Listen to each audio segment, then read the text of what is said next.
또 여호와의 구원하심이 칼과 창에 있지 아니함을 이 무리에게 알게 하리라. 전쟁은 여호와께 속한 것인즉 그가 너희를 우리 손에 넘기시리라. 6월 넷째 주일을 지키면서 우리가 교회력으로 순교자 기념 주일로 지킵니다. 그 의미가 있습니다. 왜냐하면 6.25라고 하는 한국 전쟁을 앞두고 우리가 순교자 기념 주일을 보내는 이유는 우리가 이 땅에 복음이 처음 들어올 때도 많은 순교자들이 있었지만 6.25라고 하는 전쟁을 통해서 많은 교회와 기독교인들이 순교를 했기 때문에 그것을 기념해서 또 전쟁에 대한 아픔을 우리 다시는 잊지 말고 그 아픔 속에서 이만큼 우리가 풍요로움을 누렸음에 감사하며 살아가자라는 마음으로 순교자 기념주일과 우리가 6.25를 생각하면서 예배를 드리고자 합니다. 특별히 오늘 사무엘상 17장 47절의 말씀, 누구나 잘 아는 말씀이죠. 다윗과 골리앗의 싸움, 다윗이 승리한 내용입니다. 왜 승리했고 왜 그가 이 전쟁에서 승리할 수밖에 없었는가는 오늘 성경을 통해서 우리들에게 교훈이 있습니다. 중요한 것은 여호와의 구원하심은 여러분 내 능력이 아니라 오직 여호와 하나님께 달렸음을 믿으면서 걸어가는 우리 모두가 되시기를 간절히 축복합니다. 보면 저 전라도 영광에 가면 염산교회라는 게 교회가 있고요. 또한 영광지역, 또 그 옆에 가면 신안에 가면 문중경 선교사님의 전도사님의 순교자 기념관이 있습니다. 다 6.25 때 복음을 전하다가 또 예수 믿는다는 그 이유 하나로 순교했던 사람들의 스토리가 기록되어 있습니다. 그럼을 통해서 그분들이 항상 우리들에게 중요하게 주는 메시지는 그 순교당했으니까 내가 억울하다가 아니라 끝까지 우리는 원망, 불평이 아니라 그 후손들은 지금도 이런 얘기합니다. 그들을 용서하되 그날의 아픔은 잊지 말자, 그런 말을 합니다. 저는 오늘 이 믿음이 왜 있어야 되느냐? 순교자의 믿음이죠. 무엇이냐면 오늘 주님이 나를 부르실지라도 우리에게는 끝이 아니라 영원한 구원의 능력이 있다는 것입니다. 저는 여러분들이 복 받기를 원해요. 어떤 복이요? 많은 세상적인 복이 아니라 예수 그리스도로 말미암아 함께함의 복, 구원의 복이 오늘 여러분 가운데 있기를 간절히 축복합니다. 보면 6.25 전쟁이 남긴 가장 큰 민족사적 교훈이 있다면 이런 내용 같아요. 자유는 결코 공짜가 아니다라는 내용입니다. 그런데요, 이 내용이 우리에게 기록되어 있는 것이 아니라 저 워싱턴 DC에 가면 한국전쟁 기념공원이 있습니다. 이 한국전쟁 기념공원에는 해마다 수많은 사람, 320만 명의 사람들이 방문하곤 한다고 합니다.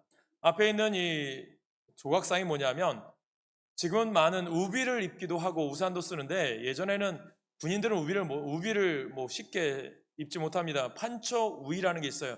뒤집어 쓰는 우인데요. 이것을 조각상으로 만들었어요. 육해 공군이 적진을 향해서 걸어가는 밀림 같은 수풀을 걸어가는 그 모습을 기념해서 이렇게 만들어 놓았습니다. 그걸 통해서 주는 교훈이 있죠. 그리고 그것보다도 이곳을 방문하는 사람들의 시선을 이끄는 곳이 있다고 합니다. 한 문구 때문이라고 하는데요. 내용이 뭐냐면 우리 미합 중국은 조국의 부름을 받고 한 번도 만나지 못했던 사람들, 전혀 알지도 못했던 나라의 자유를 위해 달려갔던 자랑스러운 우리의 아들, 딸들에게 경의를 표한다라는 내용입니다. 그리고 그 아래 은색 글씨로 처음에 제가 말씀드렸던 글씨죠. Freedom is not free. 자유는 결코 공짜가 아니다라는 것입니다. 미국 사람들의 특징은요, 이 전쟁을 하다 보면 그 아픔을 당한 사람들 또한 전쟁에서 상위 가족들 또한 그 유해를 어떻게 귀하게 여기는지를 영화나 또한 실질적으로 많이 볼 수 있습니다. 지금도 아시겠지만 6.25가 끝난 지 71주년이고요. 6.25가 일어난 지 74주년입니다. 지금도 우리나라도 그 영향을 받아서 국군의 유해 발굴을 하잖아요. 미국은 지금도 베트남이라든가 또 우리나라에서도 아직도 그 시신을 못 찾은 그 유해라도 발견하기 위해서 수많은 사람들이 노력을 하고 DNA 조사까지 합니다. 왜 그렇게 했을까요? 잊지 말고 기억하기 위한 거죠. 자유를 위해서 또한 평화를 위해서 애써서 목숨까지 버렸던 그 사람들을 잊지 말고 기억하기 위함이죠. 저는 오늘 우리 가운데도 이런 세상의 전쟁에도 기억하지만 오늘 우리들이 살아가는 삶 속에서 가장 기억해야 될 분이 누구냐? 예수 그리스도예요. 주 여호와 하나님이시라는 것입니다. 정말 저는 여러분 가운데 항상 믿음으로 나아가시길 간절히 소망합니다.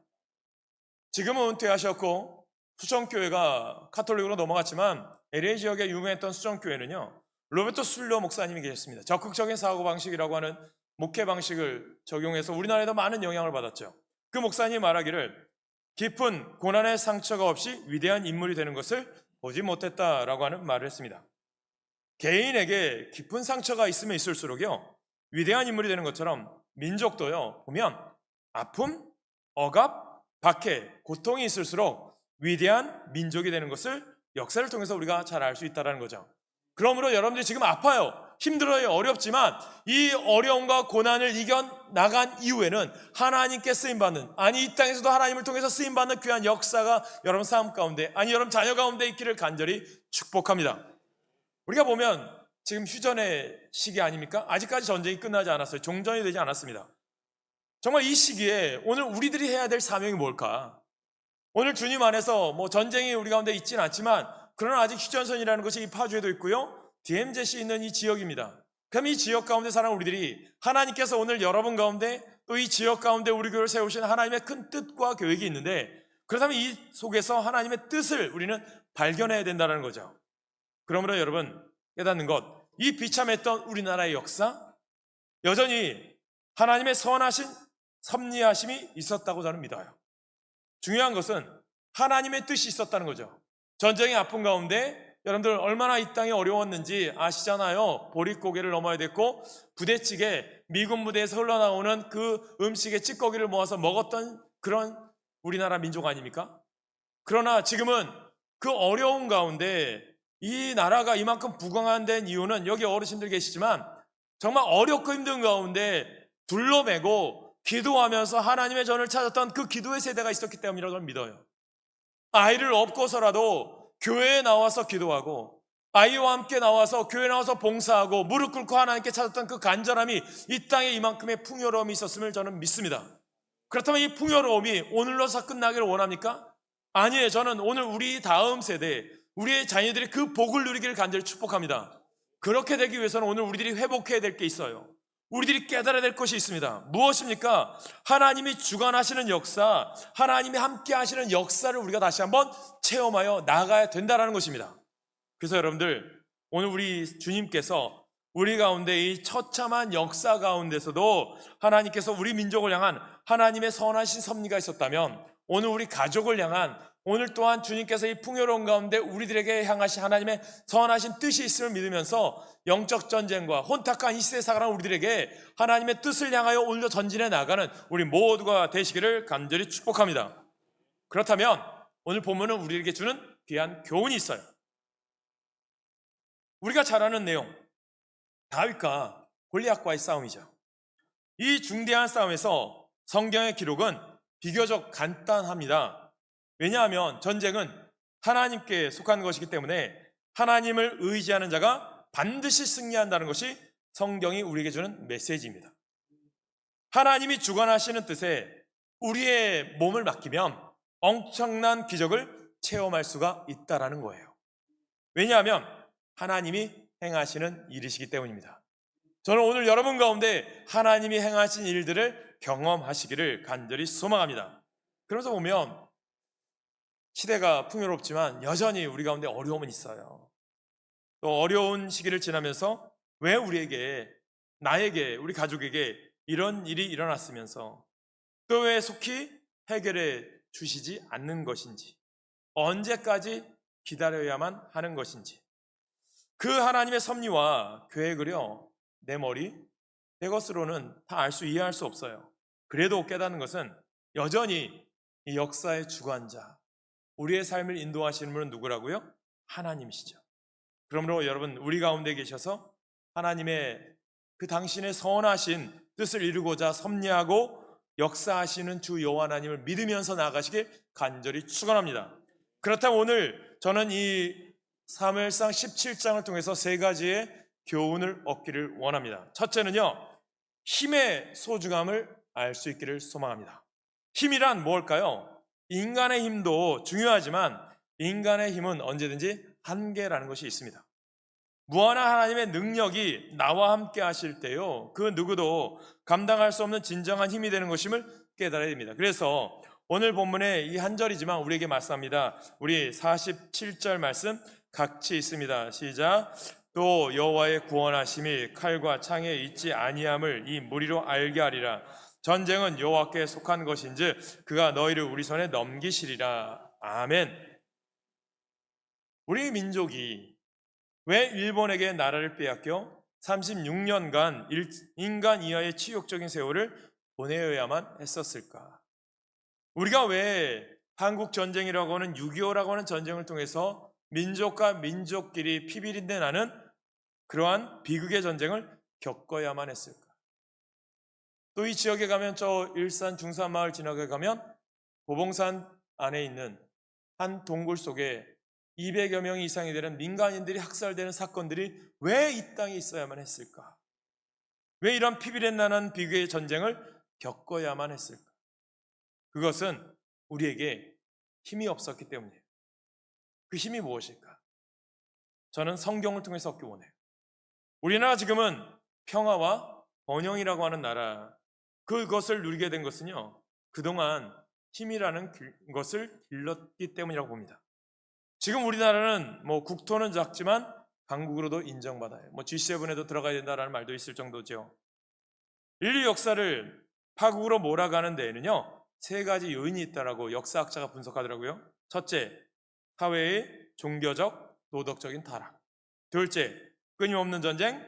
셋째, 계속되는 천재지변이라고 합니다. 그렇다면 이스라엘 백성이 전쟁에 패배한 원인은 뭘까요? 언제나 신앙적인 타락이요, 도덕의 타락이요, 인격의 타락 때문이었음을 우리에게 일깨워 주고 있습니다. 그러니까 저는 이것을 깨닫기 원하는 거예요. 세상의 역사의 주관자를 보는 게 아니라 성경을 통해서 하나님께서 분명히 이 땅의 주관자고 이 세상의 역사의 주관자인데, 세상이 망해져가는 나라를 보는 게 아니라 하나님께서 어떤 나라를 심판하시고 어떤 나라를 흥하게 하시느냐, 이것을 통해서 저는 오늘 우리들의 가정도 마찬가지고 우리나라도 마찬가지죠. 저는 여러분 가운데 우리나라가 복되기를 원한다면 복된 힘을 키워야 되는데 신앙의 능력이 있기를 간절히 축복합니다. 여러분 19세기에 보면 러시아에는요 약 9천만 명의 크리스찬이 있었다고 합니다. 신부들의 수만 해도요 6만여 명이 되었다고 합니다. 그러나 그들은 4만 5천 명밖에 되지 않는 공산주의에 의해서 패하고 말았습니다. 그 까닭은 그들의 종교가 형식만 남아서 영적인 생명을 잃고 무기력했기 때문입니다. 저는 오늘 우리 가운데 하나님께서 우리 교회, 여러분들 삶을 하나님이 살리기를 원해요. 가정을 살리기를 원하고 자녀들이 복되기를 원하는데, 중요한 것은 형식과 종교만 남은 믿음이 아니라 진실한 예수 그리스도를 나의 구주로 영접하고 믿음대로 사는 삶의 결단이 있기를 간절히 축복합니다. 그러므로 내게 작은 힘이라도, 오늘 다윗이 누구를 의지합니까? 칼과 단창에 있지 않아요. 누구에게 있어요? 내 뒤에 역사하시고 나와 함께 하신 여호와 하나님. 양치기 목동을 향해서 양을 칠 때도, 사자가 양을 공격해 올 때도, 들짐승이 양을 공격해 올 때도 그가 싸울 수 있는 힘을 얻었던 것은 어둠 속에서도 나의 등 뒤에서 힘이 되시고 나의 힘이 되신 여호와가 함께 하심을 믿음으로 싸워 이긴 줄 믿었기 때문에, 아무리 강한 골리앗이라고 하는 장수가 앞에 있을지라도 그동안 나를 도우신 하나님, 여전히 오늘도 나와 함께 하신 하나님을 믿었기에 그 전쟁에 나가 승리한 줄 믿으시길 간절히 소망합니다. 이 믿음이 우리 가운데 있어야 된다는 거예요. 영국의 국교가 성공해요. 성공회가 타락해져 나아갈 때, 사회가 타락해져 나아갈 때, 산업혁명으로 아이들을 돌보지 않을 때 웨슬리가 개혁해 나아갑니다. 신앙과 교회, 갱신운동을 통해서 영국을 구출해냅니다. 교회 학교를 시작하고 자녀들 교회로 오게 해서 신앙의 훈련을 시킵니다. 그때 영국 사회가 변화되었어요. 프랑스에서는 피해 혁명이 있었지만 영국은 명예혁명으로 인하여 그 나라가 변화된 줄 믿으시길 간절히 소망합니다. 작은 한 사람의 힘, 믿음으로 나라를 바꾸고자 했던, 기도했던 사람 웨슬리의 힘인 거죠. 오늘 저는 여러분들의 기도가, 여러분들의 소망이 믿음을 향해 나아가고 기도로 향해 나아가면요 하나님이 능력 주셔서 이루실 줄 믿으시기를 간절히 축원합니다. 그렇습니다. 사랑하는 여러분, 나라의 안정을 위해서 국방력도 필요하고 경제력도 필요하고 민족의 단결력도 필요하죠. 지금 우리는 어느 정도의 군사력도 있고요, 경제적인 기적도 이루었습니다. 문제는 서로의 신뢰성까지 잃어버린 것이 문제입니다. 하나가 되지 못하고 있습니다. 하나가 되는 것은 어디에 있어요? 여호와 하나님께 있습니다. 오늘 다윗에게 있었던 한 가지 사건을 바라보면서 이런 생각을 하게 되었어요. 뭐냐면 지금 다윗이 하는 일이 무엇인가? 자신이 행하는 의적 행동이 하나님이 기뻐하시는 뜻일 때 일어난 놀라운 기적의 사건이라는 거예요. 45절 말씀에 보면 이런 말합니다. 다윗이 블레셋 사람에게 이르되 너는 칼과 창과 단창으로 내게 나아오거니와 나는 만군의 여호와의 이름 곧 내가 모욕하는 이스라엘 군대의 하나님의 이름으로 나아가노라. 저는 여러분 가운데 이런 믿음이 있기를 간절히 소망합니다. 여러분, 이스라엘 백성들이 가나안 땅을 향해 나갔던 처음 맞이했던 성 여리고성을 무너뜨릴 때도요, 그들은 돌 하나 던지 아니하고 단결된 신앙의 믿음의 순종의 힘으로 하루에 한 바퀴씩 돌고 마지막 7번째 날에 7바퀴 돌고 마지막에 성아 무너지라 기도하고 외쳤을 때에 성이 무너진 줄 믿으시길 소망합니다. 그래서 오늘 본문에 말하는 거죠. 전쟁은 여호와께 속한 것인즉 그가 너희를 우리 손에 넘기시리라. 말씀처럼 하나님께서 승리케 하셨습니다. 지금 다윗이 자신이 하는 일이 무엇이에요? 하나님의 이름으로 나아가는 것을 그는 알았습니다. 오늘 저는 여러분들의 믿음의 삶이 오늘 거룩한 주일을 지킴으로 한 주간 동안도 예수 그리스도의 능력의 이름으로 나아가시길 간절히 소망합니다. 우리는 지금 경제적으로 또 국가적으로도 어려워요. 러시아가 북한과 연합하고요. 또한 이 지역이 아는 것처럼 중국, 일본, 미국 정말 강대국에 둘러싸여 있습니다. 지정학적 위치로 세계 열강의 틈바구니에 있어요.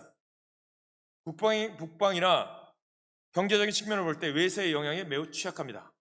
우리 스스로의 힘만으로는 한계가 있어요. 그러나 우리에게는 또 다른 힘이 있습니다. 그것은 하나님을 섬기는 믿음의 힘입니다. 의교가 일어났어요. 아는 것처럼 전쟁에서 밀리면서 낙동강 전선까지 밀려요. 그때 여러분 많은 역사적인 스토리들이 있어요. 안보리에서 소련이 참석해서 유엔군 참전을 반대했다면, 때마침 미군이 참전하지 않았더라면, 우리를 도와주는 나라가 없었더라면 우리는 지금 어떻게 되었습니까? 저는 그 모든 순간순간마다요 기도하는 사람들의 능력이 있었음을 믿습니다. 지금도 부산에 가면 기도했던 그 자리가 있다고 해요. 교회가 있다고 합니다. 사랑하는 성도 여러분, 가정을 살리고 여러분을 살리는 능력은 어디 있어요? 기도에 있습니다.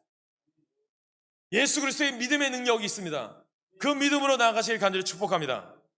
오늘 본문은요, 어린 소년 양치기 목동 다윗이요 블레셋의 골리앗 장군을 물맷돌 하나로 죽이고 나라를 건진 이야기잖아요. 그 힘은 사람의 지식이나 군사력이나 경제력이 아니었어요. 그것은 뭐예요? 순수한 믿음의 힘. 내게 능력 주시는 그분을 믿었습니다. 하나님의 전능하신 힘을 믿었기에 다윗은 시편에서 이런 고백을 해요. 18편 1절 2절 같이 읽습니다. 시작. 나의 힘이신 여호와여 내가 주를 사랑하나이다. 여호와는 나의 반석이시요 나의 요새시요 나를 건지시는 이시요 나의 하나님이시요 내가 그 안에 피할 나의 바위시요 나의 방패시요 나의 구원의 뿌리시요 나의 산성이시로다. 아멘. 하나님이 내 편에 계셔서 내 힘이 되시면 그 누구도요 나를 해하지 못해요. 하나님은 하나님의 능력을 믿는 사람의 힘이 되십니다. 하나님은 하나님께 간절히 기도하는 사람의 힘이 되십니다. 하나님 말씀에 순종하는 사람에게 힘이 되십니다. 전쟁을 주관하시는 하나님께서 이러한 사람들에게 힘이 되셔서 승리케 하심을 믿으시길 간절히 소망합니다. 그 능력이 우리 가운데 있거든요. 저는 여러분 가운데 있음을 믿습니다. 우리 교회 가운데 있음을 믿습니다. 그것을 믿으며 나아갑시다. 메가더 장군 유교하면 떠올리죠. 1950년 9월에 인천 상륙작전과 9월 29일에 서울 수복을 합니다. 그리고 나서 지금은 헐어서 없어진 조선 총독부 자리죠. 그 자리에서 이런 말을 합니다.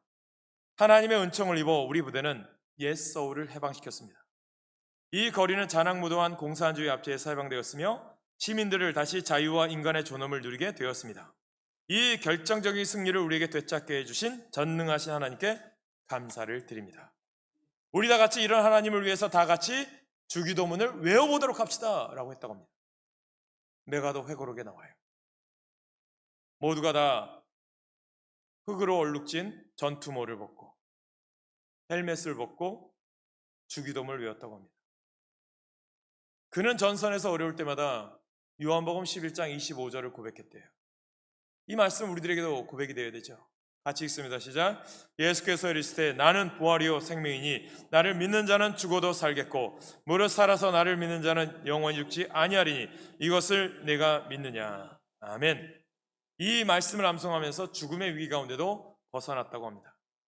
그는 매일 전선 앞에서 전쟁의 포화 앞에서 성경을 읽으면서 하나님 앞에 간절히 기도하며 인천 상륙 작전을 성공시켰다고 합니다. 그는 52년간의 군생활을 마감하며 이런 고백을 했어요. 하나님의 계시에 따라 자기의 임무를 완수하기 위해 노력했던 한 노병은 물러갑니다. 이런 하나님의 사람을 통해 주신 것이 오늘 우리가 누리고 있는 자유와 평화와 번영이겠죠. 오늘 우리 가운데 이 번영을 누린다면 우리 가운데 여기서 끝나기를 원해요? 아니잖아요. 자녀들이 누기를 원하고 그 자녀들이 누기를 원해요. 우리의 세대, 다음 세대, 그 다음 세대가 복받기를 원해요. 그렇게 되기 위해서는요, 우리들이 기도하셔야 돼요. 예배의 소중함, 하나님 말씀의 소중함을 자녀들에게 가르치셔야 돼요. 그러니까 우리 청년들이, 우리 아이들이 예배의 자리에 나와야 된다니까요. 두 번째, 오늘 주시는 교훈은 뭐냐면 역사의식의 소중함을 알 수 있어요. 유대인들은요, 4,000년 전에 행해졌던 유월절을요, 오늘날도 철저하게 지키고 있습니다. 애굽에서 해방된 날을 기념하는 6월절이 되면 그들은 쓴 나물을 먹으며 광야에 나가 스스로 고생하면서 출애굽할 때의 조상들이 겪었던 고난을 생생하게 지금도 체험한다고 합니다. 해외여행 중에 있는 유대인이 6월절을 맞게 되면 호텔 베란다에 초막을 치고 거기서 잠을 자며 6월절을 지키고요. 바다를 항해하는 유대인이 있다면 6월절을 맞게 되면 배 갑판에서 초막을 치고 지킨다고 합니다. 이것이 바로 유대인의 종교교육이요, 유대민족이 신앙을 계승해 나가는 역사의식입니다. 미국 하와이에 가면 2차 세계대전의 결정적인 변화를 겪었던 우리가 아는 것처럼 진주만 일본군의 폭격이 있었던 자리죠. 가면 애리조나호라고 하는 배가 있어요. 구축함이 침몰해 있습니다. 그 굴뚝을 건져내서 뭐라고 써 있는 줄 아세요? 진주만을 기억하라 라는 말이에요. 독일 베를린 도시 한복판에도 보면 2차 세계대전 때 폭격을 당해 불에 탄 카이제 비렐름 1세 추모교회가 있는데요. 지금은 그대로 그 건물을 그대로 두었어요. 그리고 그 옆에 새로운 건물을 지어 예배를 드립니다. 그리고 독일의 뮌헨 근처에 있는 다카오 유대인 수용소에는 600만 명이나 되는 엄청난 수의 유태인들이 학살되었던 치욕의 수용소가 그대로 남아있어요. 그곳에는 독일의 청년들이 연일 줄이어 본다고 합니다. 왜냐하면 다시는 독일의 청년들이 자기 조상들의 실수를, 다시 조상들의 수치를, 그 일이 다시 일어나지 않겠다라고 하는 교훈을 이곳에서 배운다고 합니다. 역사를 잊어서는 안 됩니다. 역사를 통해 앞으로 나아갈 삶의 방향을 찾을 수 있기 때문입니다. 역사의 반면 교사가 있거든요. 그래서요, 역사를 잊은 민족은 뭐가 없어요? 미래가 없습니다. 우리도 유태인의 역사의식을 배워야 해요. 저도 이스라엘에 갔을 때 예루살렘에 가면 야드바셈이라고 하는 전쟁 기념관이 있습니다. 그것을 여러분들이 말씀드렸어요. 지금 용산에 가면 전쟁 기념관이 있어요. 제가 군대에 있을 때 주일에는 아이들을 가르쳤거든요. 아이들을 가르치고 아이들을 데리고 한번 전쟁 기념관에 온 적이 있어요. 군인 자녀들이죠. 거기에 보면 수많은 6.25 때 정말 순국한 많은 분들이 계시죠. 그리고 초등학교 6학년 때는 현충원을 간 적이 있어요. 동작동에 있죠.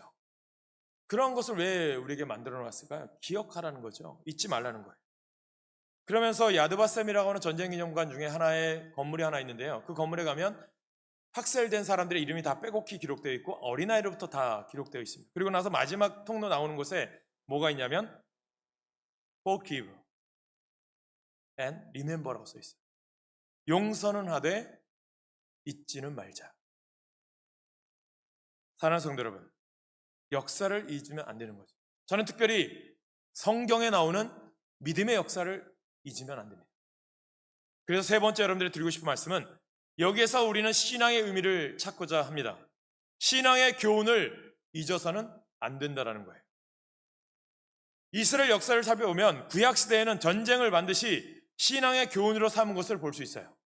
그들이 왜 전쟁을 치러야만 했고 왜 포로가 되어서 70년 동안 바벨론에서 또한 바사에서 노예 생활을 해야 했는가를 깊이 깨달아 신앙의 교훈으로 삼았습니다. 사랑하는 여러분, 6.25 전쟁이 일어나자 수백만 명의 북한 동포들이 오직 자유만을 찾아서 남쪽으로 내려왔어요. 비록 굶어 죽을지언정 사람 대접을 받고 하나님 앞에 예배드리며 살기 위해서 월남한 사람들의 신앙의 교훈을 잊으면 아니 됩니다.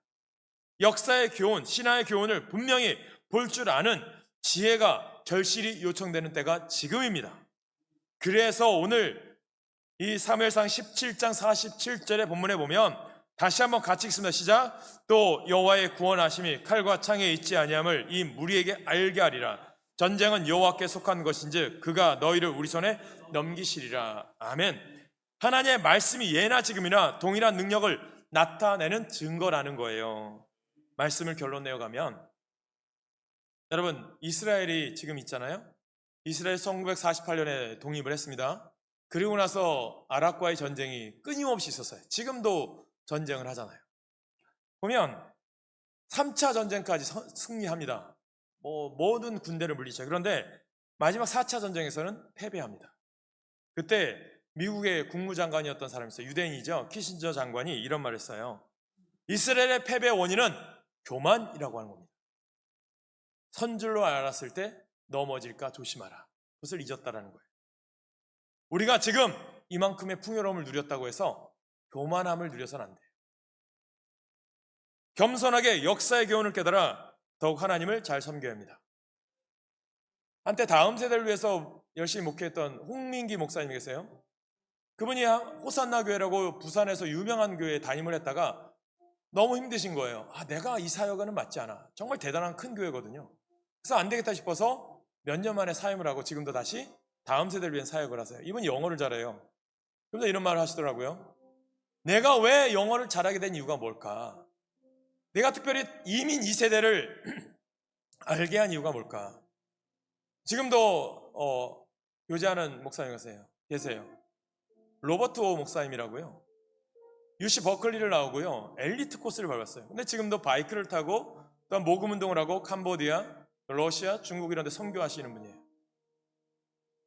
그분이 그런 말을 해요. 내가 이 미국에 와서 이민 1.5세로 와서 중학교 때 이민을 와서 유명한 대학에 나오게 되고 영어를 할 수 있고 전 세계를 다닐 수 있게 한 이유는 하나님이 쓰시고자 함임을 깨달아서 영어를 배운 것을 감사해서 영어를 통해서 복음을 전하고 캄보디아로 된 성경을 교재를 만들고 러시아로 된 교재도 만들고 그렇게 복음을 전하세요. 사랑하는 여러분, 저는 이 시대가 복받았잖아요. 중요한 것은 이 복받은 것을 여기서 끝내면 안 된다고 저는 생각해요. 중요한 것은 이런 생각을 해보았어요. 오늘 다윗을 통해서 배운 단어 2가지를 한번 기억했으면 좋겠어요. 변함없이 그리고 끝까지라고 하는 단어를 기억하셨으면 좋겠어요. 요즘 우리는 위기의 시간을 지나고 있어요. 끝날 것 같았는데 끝나지 않아요. 언제 모든 상황이 다시 편안해질지 예측하기 어려운 시대, 혼란한 시대에 살아가잖아요. 정치적으로도 경제적으로 어려워요. 고환율, 많은 이자, 실업률, 문을 닫아가는 이 시대 속에서 제가 신당동에서 목회를 했었거든요. 황학동에 가면 중고 물품들이 많아요.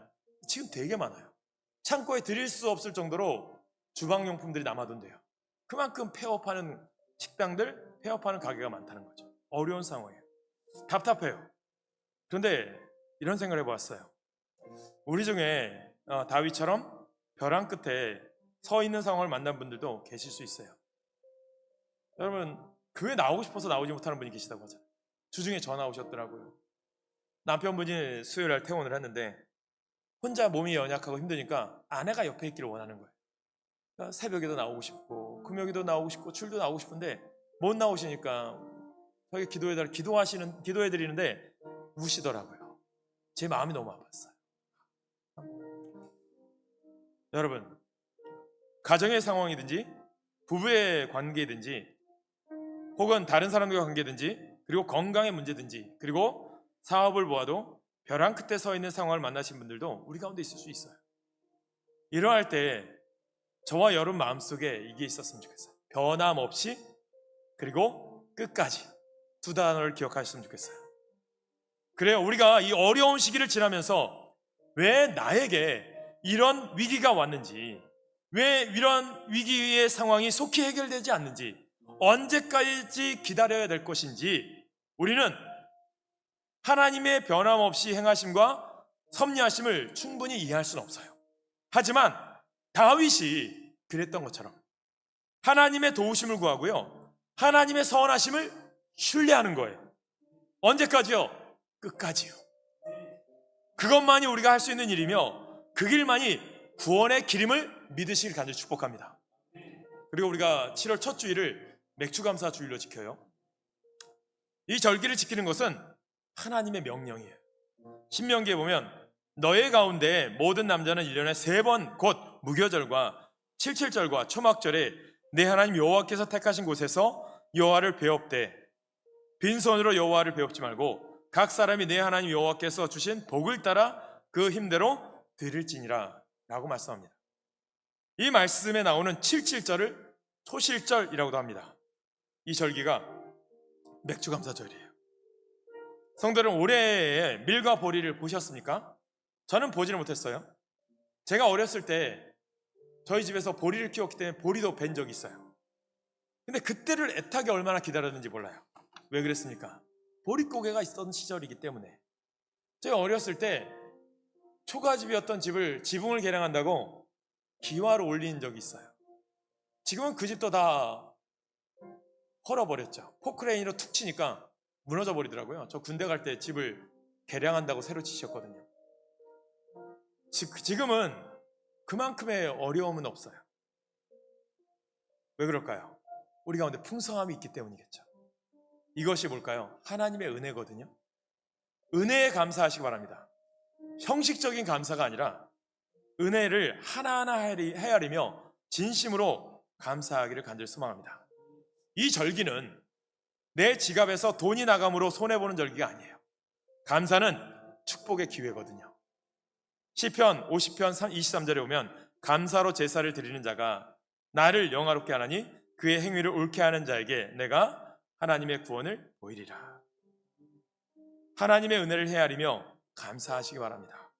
하나님의 집이며 예수 그리스도의 몸인 교회의 평안과 부흥을 위해서 더욱 우리는 노력합시다. 우리의 가정과 자녀들을 앞날을 위해서 우리는 더욱더 하나님을 잘 섬겨야 합니다. 이 나라의 평안과 번영을 위해서 더욱 하나님을 잘 섬겨야 합니다. 그리하면 하나님께서 우리와 이 나라에 더욱 넘치는 축복을 주실 줄 믿습니다. 유튜브를 보는데 짧은 영상이에요. 슈룹이라고 하는 드라마가 있었더라고요. 저는 보지 못했어요. 보면 그 내용 중에 하나가 뭐가 있었냐면 양반이 집에 보면 여종들이 많잖아요. 여노비를 겁탈을 하고요. 그 누명을 여노비에게 뒤집어 씌워서 죽이려고 합니다. 사람들이 많이 보는 데 앞에서 그 여인을 때리고 막 너의 죄를 알겠느냐, 막 너가 유혹해서 내가 이렇게 된 거다라고 그 여인을 죽이려고 합니다. 그때요 왕비가 그 상황을 보고 있어요. 그리고 그 왕비가 그 상황의 전후를 잘 알아요. 그리고 와서 이 왕비가 이 양반의 뺨을 때려버려요. 그래서 이 양반이 화가 나죠. 왕비인지 모르니까. 그러면서 그 옆에 있던 왕비의 경원이겠죠. 이 사람이 누군지 아느냐? 이 나라의 왕비다라고 이렇게. 그 여인이 감사할 줄 알았어요. 그런데 그 여인이 이런 말을 해요. 왕비에게. 당신 우리 삶에 개입하지 마세요. 당신이 떠나가면 저는 여기서 죽을 수밖에 없어요. 그렇게 얘기합니다. 그때 김혜수 왕비가 이런 말을 해요. 이미 내가 너의 삶에 개입했다. 이미 내가 너의 삶에 개입했기 때문에 너는 이 인생으로 끝나지 않을 거야. 그런 말을 합니다. 슈룹이 뭔지 아세요? 우산입니다. 사랑하는 성도 여러분, 우리는 죄로밖에 죽을 수 없는 존재였거든요. 우리의 능력으로는 불가능한데요. 이미 하나님께서 우리의 인생을 개입하셨거든요. 예수 그리스도의 보혈의 능력으로 이 땅에 우리를 위해서 십자가를 지셨거든요. 우리의 우산 되어주시는 분이 주님이시잖아요. 그 믿음으로 나아가는 여러분 되시길 간절히 소망합니다. 걷기조차 힘들 때, 우리가 강한 빗줄기로 장마와 무더위 가운데 있을 때 우리를 넓고 안전한 하나님의 우산으로 우리의 인생을 가려 주실 것입니다. 그 믿음으로 나가시길 간절히 소망합니다. 사랑하는 여러분, 지금 우리가 어려운 시간을 지날 때는요, 하나님의 섭리를 충분히 이해할 수 있도록 우리는 주님만을 신뢰하시면 됩니다. 때론 벼랑 끝에 설 수도 있거든요. 그러나 그때가 오히려 하나님을 더 의지할 수 있는 때입니다. 그 믿음으로 나가는 여러분 되셔서 우리가 믿음을 향해 나가면 내가 생각하지도 못한 방법으로 주님께서는 우리를 가장 좋고 선한 길로 인도하실 줄 믿으시길 간절히 축복합니다.